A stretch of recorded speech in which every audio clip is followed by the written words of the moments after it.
Bonjour, ici Stéphanie Diane de l'École branchée. J'ai le bonheur d'avoir avec moi Cindy Turpin, qui est conseillère pédagogique au Conseil scolaire catholique de l'Est de l'Ontario. C'est ça. CSDCO. Voilà! Bonjour, merci d'être avec nous aujourd'hui. Écoute, toi, tu as apporté une thématique dans le cadre du CREACAN qu'on a réalisé avec le Centre franco-ontarien de ressources pédagogiques, au travers de comment réaliser des tâches authentiques. C'est quoi une tâche authentique? Comment on doit le comprendre? C'est la question qu'on s'est posée en débutant notre atelier. On s'est demandé qu'est-ce qu'une tâche authentique, puis pourquoi en faire. Puis on a découvert que le gros mot qu'on veut, c'est engager nos élèves. Donc, comment engager nos élèves? Bien, en leur donnant des tâches qui sont réelles, qui sont faciles à réaliser, puis qu'il y a une porte d'entrée pour tout le monde, puis mais qu'on peut donner des défis de plus pour nos élèves qui vont vouloir aller plus loin encore. Puis toi, qu'est-ce que ça pourrait être concrètement une tâche authentique en ce moment, ou quel genre d'exemple t'as présenté? Le premier exemple qu'on a fait, c'est vraiment de préparer nos élèves. On était en vacances, donc on a parlé de vacances. On a dit dès septembre, ils pourraient préparer, les élèves, une présentation sur un voyage qu'ils aimeraient faire avec leurs camarades de classe au courant de l'année scolaire ou à la fin de l'année scolaire. Donc, les fameuses sorties qui sont organisées. Une sortie scolaire. Ouais. Puis, en première année, ça pourrait être une sortie au parc organisée avec des activités, un pique-nique. Puis, ça pourrait aller jusqu'en 12e année. Puis, on pense à des sorties, puis des sorties communautaires ou des sorties un petit peu plus élaborées. Ça peut même aller, on a eu la question, est-ce qu'on peut même organiser un voyage humanitaire? Mais pourquoi pas? Si nos élèves se lancent là-dedans, mais comment qu'on va faire pour défrayer les coûts? Combien d'années ça va nous prendre? Puis qu'est-ce qu'on peut faire comme démarche? Puis comment ou qu'est-ce que tu conseilles aux enseignants quand tu proposes de faire justement des tâches authentiques?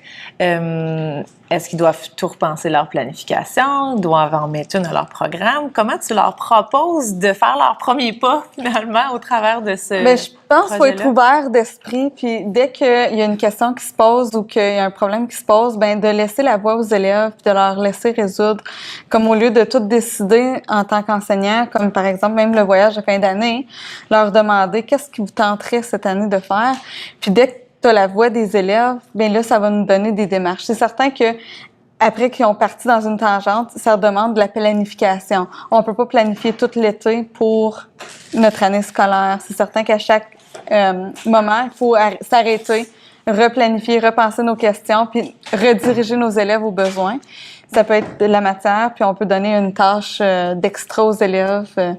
Ça peut être un petit projet qui travaille tout au long de l'année. 1 heure par semaine, par exemple, quelque chose comme ça. Par exemple, donc ça peut être des petites tâches, ça peut être des tâches qui sont réparties sur l'année, mais du moins que les enseignantes gardent une planification ouverte qui permet de recadrer un peu dans le temps, puis la réalisation, puis le succès de ces projets-là. Puis comme qu'on a dit, ça prend un peu de tout. On veut pas juste avoir des tâches authentiques, des tâches ouvertes. On va avoir un petit peu de tout, mais c'est certain que si on a une tâche engageante, ben ils vont avoir le goût de revenir le lendemain pour terminer leur tâche, pour ajouter, pour modifier. Puis c'est important aussi de pas étirer, de pas passer 2 jours à faire la même tâche, de vraiment donner des blocs de temps. Puis quand les élèves sont vraiment engagés, leur dire on arrête là, mais on va continuer demain. Comme ça, ils sont engagés, ils ont hâte de continuer, puis ça leur laisse le temps de reposer, de penser à autre chose. Puis le lendemain, souvent, ils arrivent avec des meilleures idées ou d'autres choses à ajouter à leur projet. À leur projet. Mm-hmm.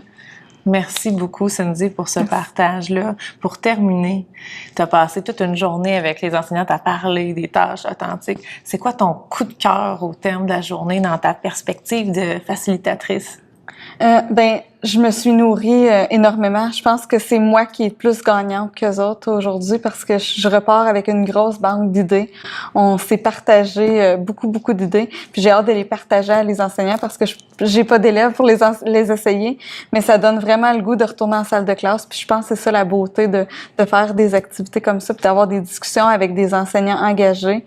C'est que ça donne le goût de voir des élèves engagés avec ces tâches-là, puis ça donne le goût de l'essayer. Donc, j'ai vraiment hâte de partager ça avec mes collègues puis mes amis. Mais c'est gagnant parce qu'on a entendu plein de bons commentaires des enseignants qui ont suivi ton atelier. Donc, gagnant. Oui. C'est merveilleux. Merci beaucoup, Cindy. Merci, Stéphanie. Merci.